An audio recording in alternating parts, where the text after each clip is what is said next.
Actually, they go with their phone. Who's in their room with them? The entire world. What's there to do? Anything they want. Is the world different? Yeah.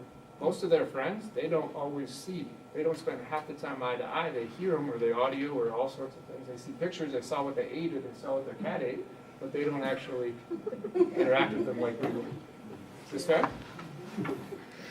So I want you to think about how's the world different. I have a resource, partly I can do this presentation in a whole workshop day where we break it down, slow it down, and I can do this in about an hour. So I've got follow-up resources, and one of them is, ironically, a Pinterest page. Pinterest is one of those funny ones where people have thousands of things, and if you do about 3% of what you posted, you're doing really good. But it's great for teaching because there's all sorts of collecting of information for you. So if I don't mind being followed on. You ever order something and find out it keeps following you whenever you go online? Yeah. So I've got a Pinterest website that has a whole bunch of statistics and infographics and things that'll kind of feed into this. But has the goal of parenting really changed? I don't think it has. Okay? So I want to read a couple statistics. You don't have this information. Again, I can forward it or I can put it as a follow-up. This is some research from the Barna group. Barna research based. Most family members feel technology has been a positive influence on their family and they welcome technology with open arms rather than caution. We've kind of been integrated into it. There's digital immigrants and digital natives. Did you all know your kids are a total different, not just generation, but they're a whole different culture? They're digital natives. They were born with an almost hybrid, born into technology as a part of their norm. Or some of you, most of you were born out of that. It wasn't your first. Okay. A Nook to you probably might not pacifier. A Nook to them is something that they go to bed with and read. Okay. So they're digital, totally different. But the Barna report reveals that many of us are spending as much as 8 hours, has moved up to 10 in digital activities. Parents are just as dependent on technology as their teens and tweens. Parents are using technology to nearly the same degree as their 11 to 17-year-old. And then younger parents in the 20s, 30s, the digital natives that are kind of growing from having it originally, are even more dependent on technology.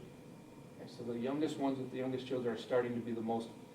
Very few adults or youth take substantial breaks from technology. The brain never gets to rest. And there's research about what the cumulative effect, one of the biggest losses is the ability to have contentment and meditation. How does that affect our scripture, our spiritual walk? If I can't have contentment, if I struggle with reflecting and meditating on scripture, because my brain is so full of noise and I can always find access to it. So if we're not modeling taking a break, this confirms people are increasingly dependent, if not addicted. Only 10% of parents and only 6% of teens try to take a day off a week, or a week off, a 1 day a week off from usage, though they fast. Less than 10% of adults and less than 6% of parents on purpose fast. If it's consequences, the teens one goes way up because they lose their privileges a lot. So that's one of the recommendations I'm going to have is as a family, you learn to practice this fasting. Whether it's for an hour and just watch their brains melt or for a day and watch them leave for a week. Okay? But we learn to take breaks on purpose. Teens feel there's a double standard with digital rules. Parents are telling them to get off the computer or not text at dinner, but they're doing the same thing. So we have to be intentional about modeling this. Some concerning statistics. This is outdated now, but by 2017, it's estimated smartphone users to reach 70%. Over 70, it is over. It's between 70 and 80%. So 5 years ago, before smartphone, the phones, the internet, then the access to online or phone, and then the smartphone, it's constantly around you. There's literally a diagnosis called nomophobia, meaning fear of not having your mobile phone. And if you think that's way out of there, what happens when if I just told you right now you forgot your phone in your car? It's the first thought that's going to come. What if I can't check the score? Or what if someone calls? Okay, go to the store for a week. Don't bring your phone. See how much on edge you are. Maybe you won't be affected. Tell your kid not to go to the store have it for a week, depending on what they have.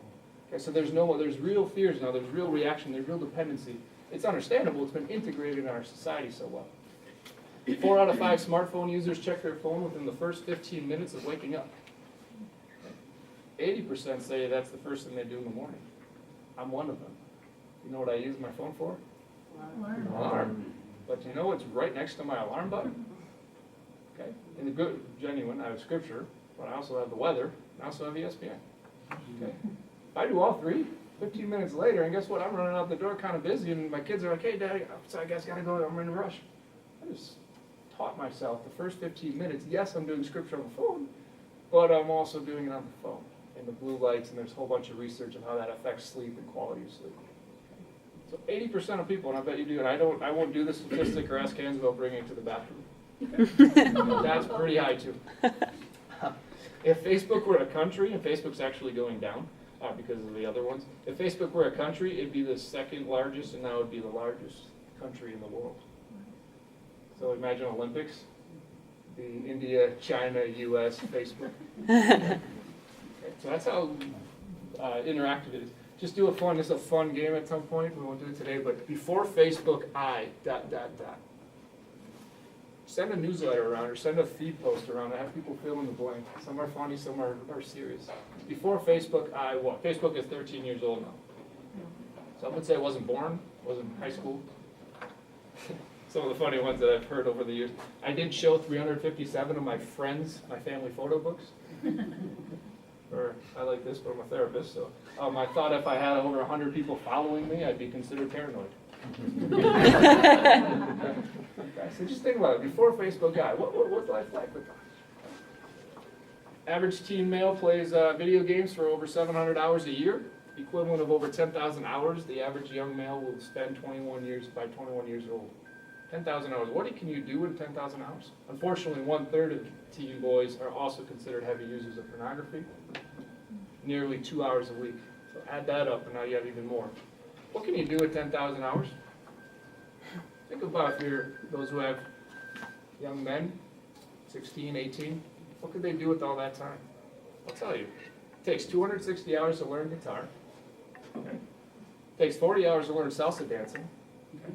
You're getting more eligible, aren't they? It takes 205 hours to learn a new language, using Rosetta Stone or Duolingo. It takes 32 hours to play a sport. And it takes 4,800 hours, half as much. 4,800 hours to earn a bachelor's degree. You do all that less than 21 years old. Stewardship, resources, opportunity. Technology is not going away. It's about how do we integrate it into healthy and what's honoring and good. Some of the concerns, safety, exploitation, this is a whole other area we can go into, and sometimes there's problem-solving areas or sometimes I serve on consulting boards of how when crises happen, but safety, 30% of teens are estimated to be involved in cyberbullying. It's higher now. 58% of those who are don't report it. Estimated average of pornography, the first view, it was 9. Now it's closer to 7, going on 6. Unfortunately, it's accidental.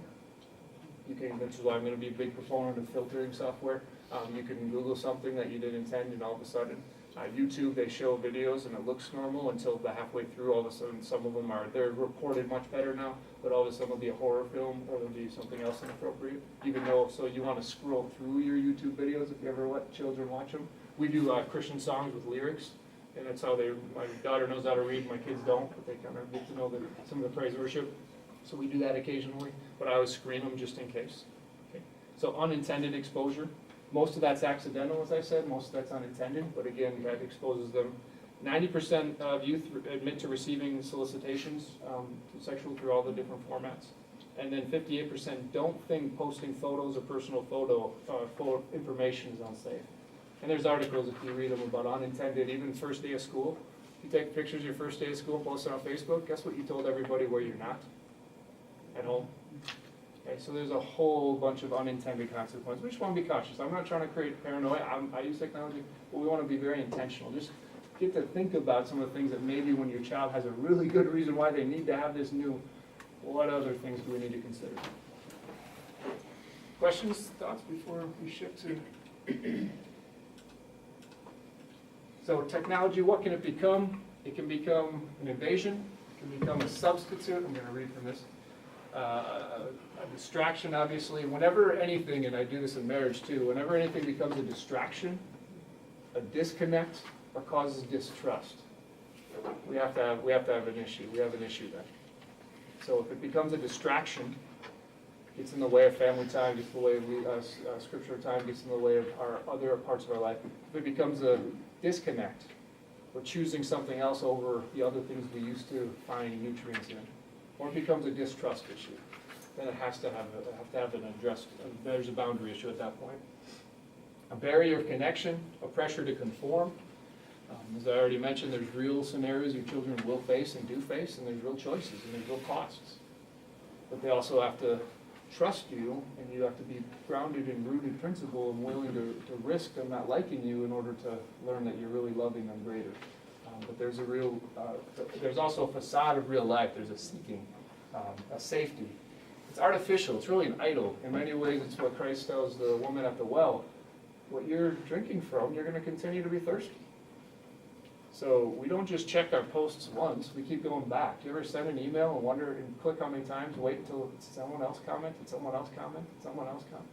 People do that, and being aware of that, it becomes a fixation that we're not intending it to be. It's understandable, but again, all of your brains are developed. It takes about 25 to 27 years before your brain's fully developed.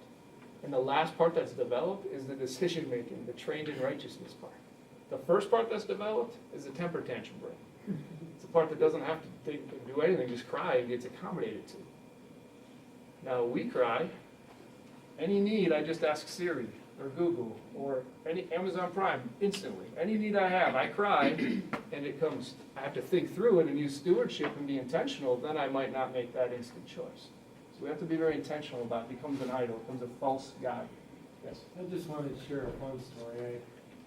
Today I left work in a hurry and I forgot my cell phone working on the west side of Madison. I was supposed to pick up my daughter from the high school, and you know, normally you text her when you're done. Well, instead I parked the car, I used my, okay, I don't have something, so I walked into the school, and this was fun. This gal came out of the office, I forgot what she said, and I said, no, I'm looking for my daughter. So she said, come in here, we can help you out with that. It's like, I didn't know, there's a PA that goes all through the high school, so I echoed out my daughter's name, and that's cool, see, I don't need a smartphone for that. So that was a success story of not being dependent on